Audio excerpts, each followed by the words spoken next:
Hello everybody, welcome back to the Son of the Morning channel, and Charles Xavier is evil.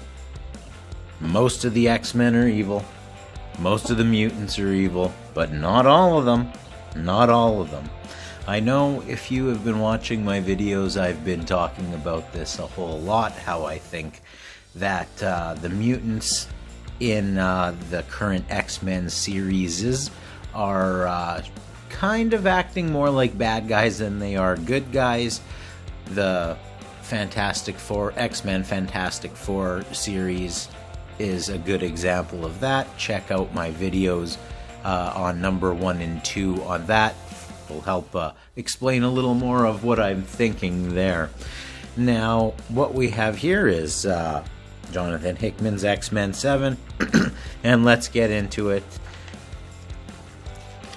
Strange issue.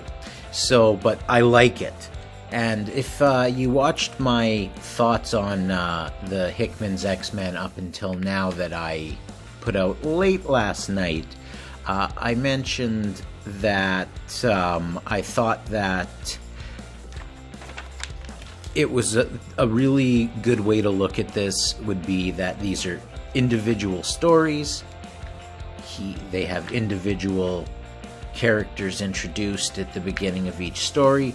Maybe kind of look at it like an old Avengers story, you know, one book, one story. Team members jump in and out, things like that. So that's how I'm choosing to look at this X-Men series, and I'm really liking it when I'm doing it that way. So, like I said, we have our cast of characters here today is mostly the Guthrie family. Now, one of these people is going to become their other name soon enough, but we also have Cyclops, Wolverine, Cypher, Nightcrawler, Exodus, and Apocalypse. Now, we're talking here at the beginning, they're just talking about how she's ready, it's time for what they're calling Crucible. Now, what Crucible is now, I'll break it down for you. So I guess whenever the Scarlet Witch decided that she was going to have it so there would be no more mutants and a million mutants lost their powers, those mutants, if they come back, they're allowed to go to Krakoa, but they're depowered. Now, they aren't just allowed to die and be reborn to get their powers back. There is a ceremony that they have to go through in order to die in the proper way, I guess you would put it, in order to come back. So we'll talk more about that when we get there, but those are the people in our issue today. Now, out here we have just a conversation between Logan and Cyclops. They're just talking about, you know, regular morning stuff. Cyclops wants to go on a trip. They want Wolverine to come with him. His response is, hey, he gets to see Jeannie in a bikini, so why not?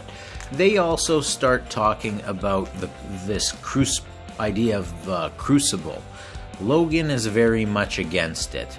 If you saw my video on the Wolverine #1, there was a lot in there that showed that Logan is very distrustful of Krakoa. He's distrustful of what's going on. So he doesn't like the idea of Crucible. Now, keep in mind at this point in time, they haven't actually explained what Crucible is. But, you know, they know. And you can see that Cyclops is uncomfortable with it as well, but Wolverine's against it. He's not going. Cyclops, you can tell he's kind of torn by this whole thing. So he goes to seek out Nightcrawler. He's looking for him here. He tells him he's up in his perch. So,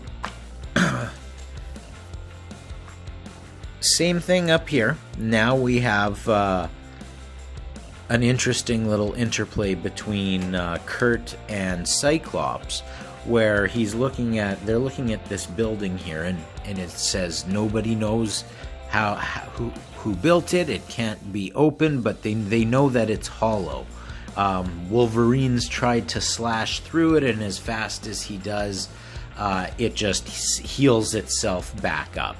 Now, Kurt, of course, with his powers, his ability to sort of morph from place to place, he jumped himself inside this building. So he's the only person who's actually seen inside of it, and he talks about how it's the most beautiful place in the world. If he was going to make a home of it, make a home for himself, this would be what he would make it.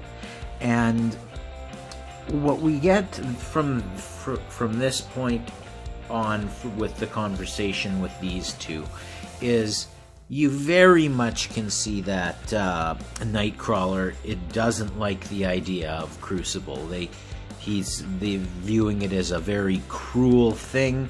You can see Cyclops is, just sort of involved. You can see his concern growing more and more. The more he talks about it with Logan, the more he talks about it with Kurt, you can see that it's bothering him. And you can see here, Kurt says, or asks him, "You're struggling with it?" Cyclops responds, "Yes, aren't you?" And then the response further is, "How could I not? Are we really just going to sit around and watch a mutant die?" So what they know that and it's not just death either.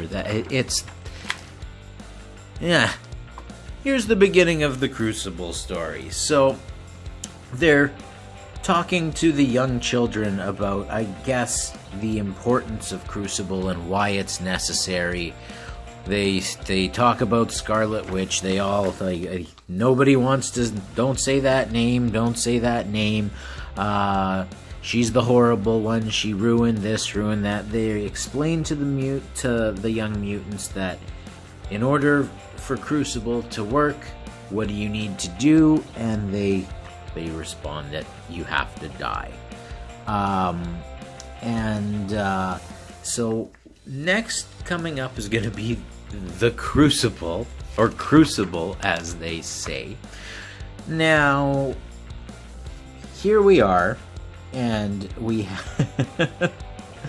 I just find it really funny that this is how the way that they've decided to go about it. So even though they're uncomfortable with the situation, both Nightcrawler and Cyclops do go to Crucible. There they go inside.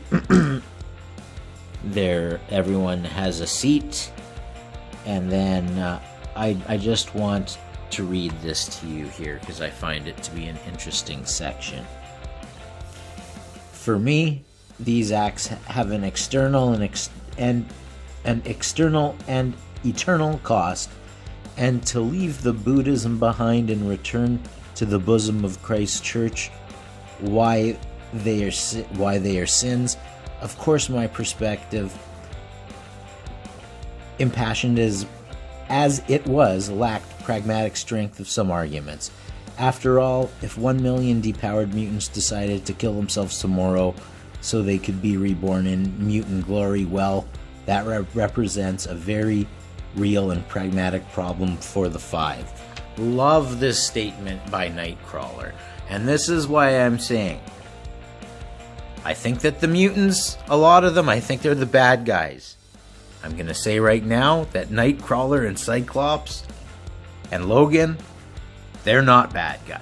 So anyway, she's standing in there honorably in the middle of the arena, where Apocalypse greets her, and he asks her to say her name, which she responds Arrow, and he yells at her, no, her name's Melody Guthrie, that's her real name, and that she doesn't have powers, so she doesn't have the right to call herself Arrow.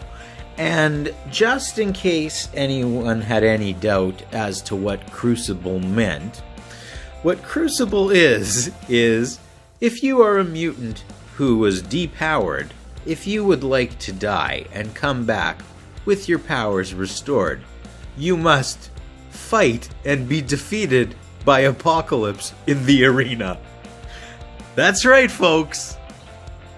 The good guys, the X-Men, they're okay with this. Their council approved this. You die at the hands of Apocalypse.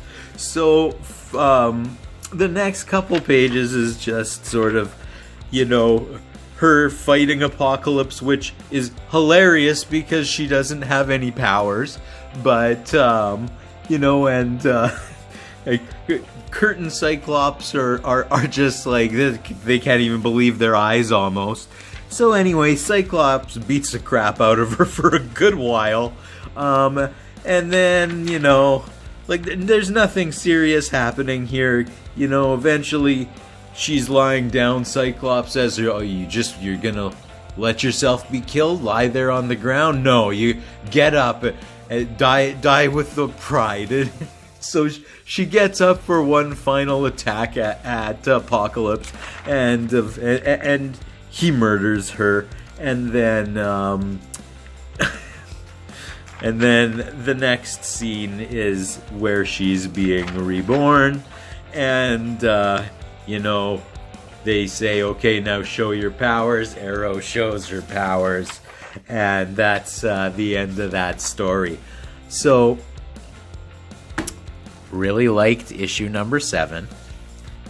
Even though Charles Xavier didn't appear here, I'm still convinced Charles Xavier is evil. We now know that Charles Xavier, being one of the high members of the Quiet Council of Krakoa, approved of the idea of Crucible, which has mutants with no powers being put to the arena to be killed by Apocalypse. Very good issue. At any rate, hit the like button, subscribe to the channel, all those wonderful things. Leave some comments. This is the Son of the Morning. We'll talk to you next time.